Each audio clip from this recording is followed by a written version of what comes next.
Movie के starting में हम देखते हैं कि एक औरत जिसका नाम जेसिका है टैक्सी पर कहीं जा रही होती है और एक बड़े से बिल्डिंग के सामने उतर जाती है। जेसिका एक बहुत अमीर बूढ़े आदमी अर्नेस्ट की बीवी थी जो कि अब काफ़ी बीमार है और जेसिका यहाँ अर्नेस्ट के लॉयर मिस्टर पाइक के पास आई है। जेसिका यहाँ मिस्टर पाइक से बोलती है कि अर्नेस्ट अपने बिजनेस एसेट्स का 20% हिस्सा यानी उतना पैसा जेसिका को अपनी मर्जी से दे रहा है और जेसिका यहाँ उसी के कागजात को लेने आई है।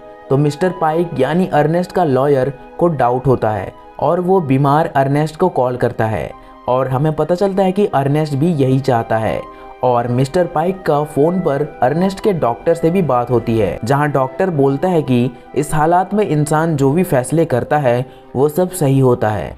जिसके बाद मिस्टर पाइक वो सब पेपर्स रेडी करने के लिए एक दिन का वक्त मांगता है और जेसिका घर चली जाती है। और यहाँ हमें पता चलता है कि ये सब जेसिका और उस डॉक्टर जो कि जेसिका का लवर है उसकी चाल होती है।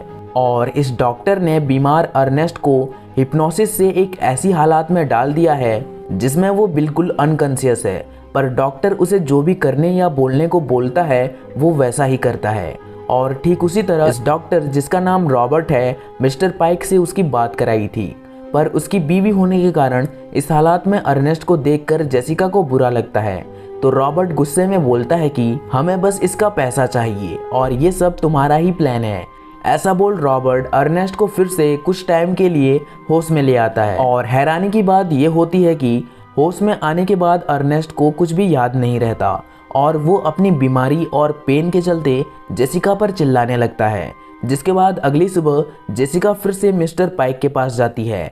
मिस्टर पाइक उसे बस कुछ ही कागजात देता है और बोलता है कि बाकी के कागजात आपको 2-3 हफ्तों में मिल जाएंगे और ये भी बोलता है कि अर्नेस्ट की हालात काफ़ी बिगड़ी हुई लगती है, पर इन 2-3 हफ्तों तक तुम्हें अर्नेस्ट को किसी भी तरह से जिंदा रखना होगा वरना तुम्हें वो पैसे कभी नहीं मिलेंगे। जिसके बाद जेसिका उन कागजात को बेचकर पैसे ले लेती है और उन पैसों को अपने घर के सेफ में रख देती है जिसे रॉबर्ट चुपके से देख रहा होता है।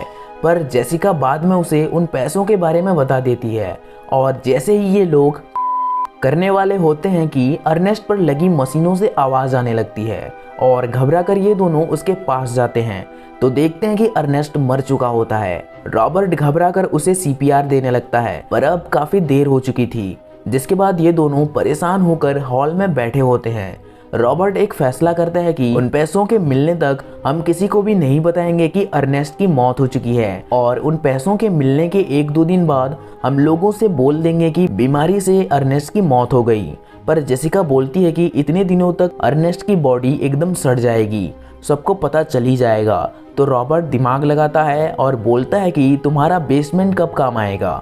ऐसा बोल ये दोनों अर्नेस्ट के डेड बॉडी को बेसमेंट में रखे फ्रीजर की तरफ ले जाते हैं।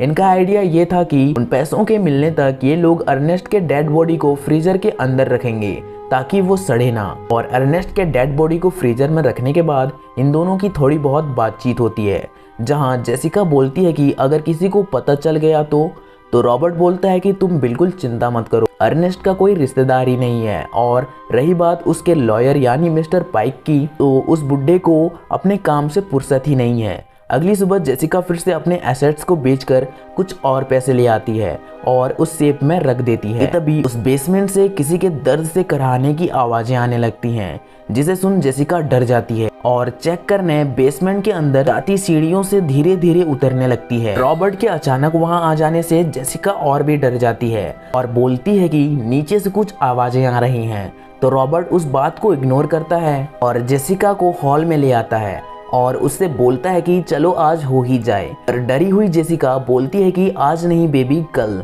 जिसके बाद रॉबर्ट का पारा चढ़ जाता है और वो इतनी ठंडी में स्नान करके खुद को ही सेल्फ हिप्नोसिस करके सो जाता है। पर उन आवाजों को सुनने के बाद जेसिका के नींद उड़ गए थे और वो अकेले ही पत्ते खेल रही होती है कि तभी फिर से उस बेसमेंट से आवाजें आने लगती हैं और हर फिल्मों की तरह इसमें भी ये उसे चेक करने बेसमेंट की तरफ बढ़ने लगती है। और पास जाते ही उसे पता चलता है कि वो डरावनी दर्द से भरी आवाजें असल में अर्नेस्ट के मरे हुए शरीर से आ रही हैं, जिसे सुन जेसिका डर के मारे रॉबर्ट को उठाने जाती है। पर ये महाशय तो सेल्फ हिप्नोसिस में था तो जेसिका के उठाने से भी उसकी नींद नहीं खुलती और बेचारी जेसिका डरी हुई वो रात गुजार ही लेती है। अगली सुबह जब रॉबर्ट उठता है तो जेसिका उससे बोलती है कि मैं एकदम सीरियस हूँ, अर्नेस्ट अब तक मरा नहीं है। जिसके बाद ये दोनों अर्नेस्ट के बॉडी को देखने जाते हैं, जहाँ हम देखते हैं कि अर्नेस्ट का शरीर एकदम पत्थर की तरह जम चुका था।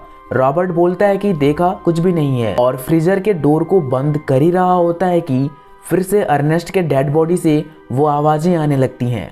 रॉबर्ट के होश उड़ जाते हैं और वो डरी हुई हालात में उस बॉडी से पूछने लगता है कि क्या तुम जिंदा हो?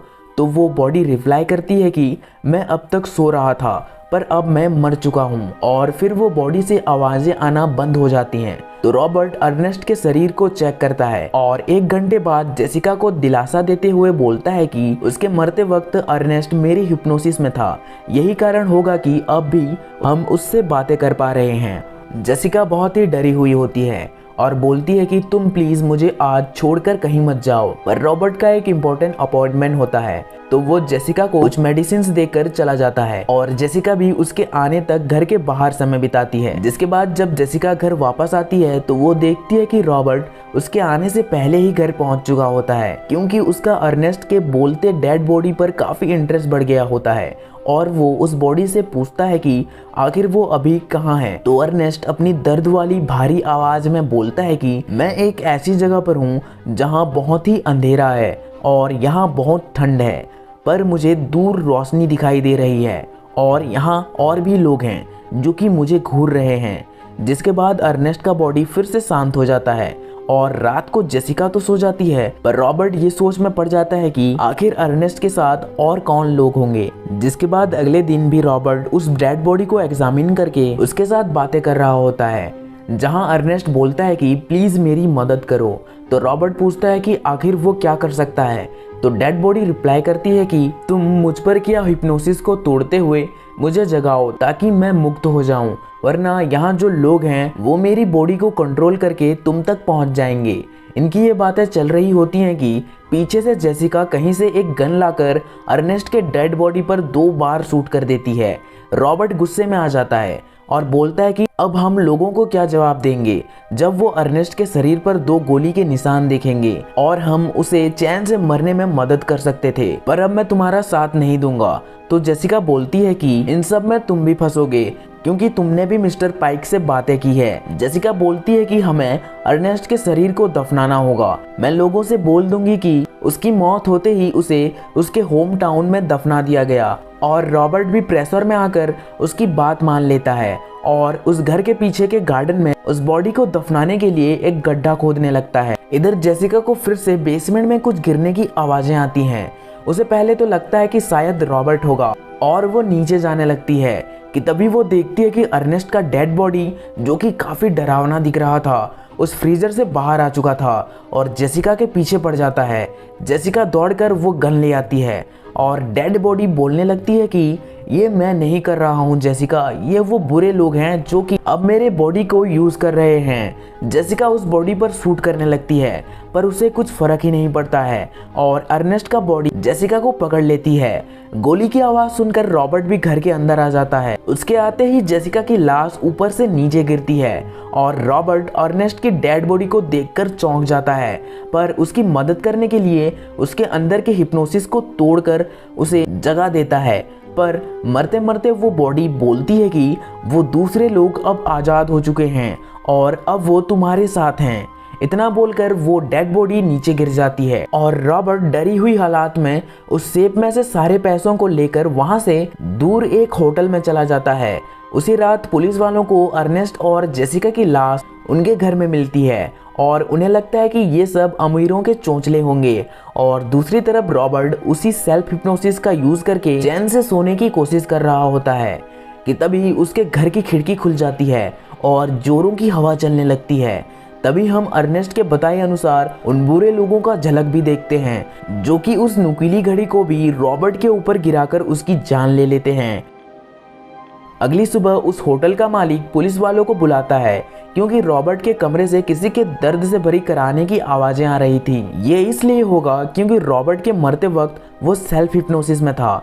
जब पुलिस वाले उस कमरे के अंदर घुसते हैं तो उन्हें पहले खून और पैसे बिखरे पड़े दिखते हैं और तभी ही रॉबर्ट का डेड बॉडी, जो कि दिखने में ही काफी डरावना दिख रहा था, उन पर हमला कर देता है और ये मूवी इसी क्लिफ हैंगर पर एंड हो जाती है। और शुरुआत में मैं आपको बताना भूल ही गया कि इस मूवी की 2 कहानियां हैं और ये वीडियो पहले कहानी पर आधारित थी। और आप अगर इस मूवी के दूसरे कहानी को देखना चाहते हैं तो चैनल को सब्सक्राइब कर देना और एक लाइक तो कर ही देना। मिलते हैं अगले वीडियो में।